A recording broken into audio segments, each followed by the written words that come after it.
You know, I represent an area that is very densely populated. You know, just to give you an example, Hoboken, New Jersey is 1 square mile, has about 51,000 people. And I see in the Wall Street Journal today that FEMA, they devised a scenario where they made an explosion, and they didn't make the explosion. They prepared the officials for any kind of accident that happens. And they work with the administration of the city of Jersey City and the surrounding areas. I was just wondering if FEMA comes up with suggestions on how to fight an accident like this. Do you coordinate with FEMA? Do they talk to you and say, look, this may be, as they go through these urban areas, I think this regulation may improve us in fighting this accident? Yes, sir. We coordinate with FEMA regularly, also with the NSC, DHS, and the entire apparatus that would respond to an incident like that. And in this specific instance, we coordinated with FEMA, and FRA participated. I believe PHMSA did as well, participated in the exercise. The exercise you're referring to was a tabletop exercise that would help train and practice responding to a significant crude-by-rail incident in a very populated area. So if they make a suggestion, you will act on it? I'm sorry? If they make a suggestion, you will act on it?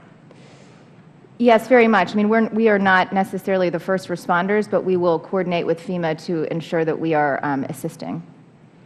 And the other area in New Jersey is obviously there are a lot of pipelines under New Jersey. And a few years ago in Linden, New Jersey, there was a big explosion, 1,500 people asked, to evacuate. And I know that the railroad industry is investing a great deal of money in repairs and capital. I was just wondering if the pipeline industry is doing something similar. Well, under Federal regulations, and our Federal regulations have to be adopted by States for enforcement in those distribution lines and intra-state lines that the State oversees.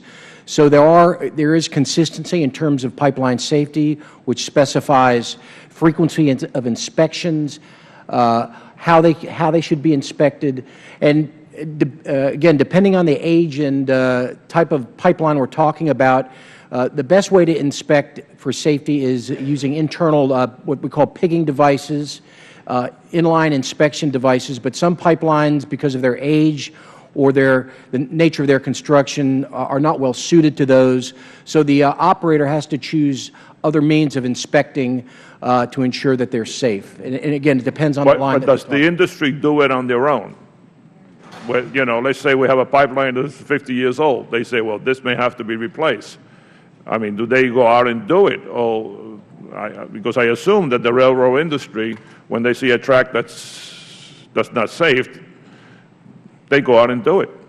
Yes, the operator is required, and it's the responsibility to, again, depending on the pipeline. If it's overseen or regulated by the state safety agency ensures that that operator is complying with those regulations. And if it's an interstate transmission line, it falls under PHMSA's jurisdiction to ensure those operators are doing what they are supposed to be doing. That's why we have inspectors out there that every day they go and either audit companies, operators, to look at their inspection records, or they do hands-on inspections themselves with those operators. And I see here that you processed 19,000 special permits and approval applications in 2014, and you are requesting to charge a fee of $700 to $3,000. What is that money going to be used for? Are you going to increase your,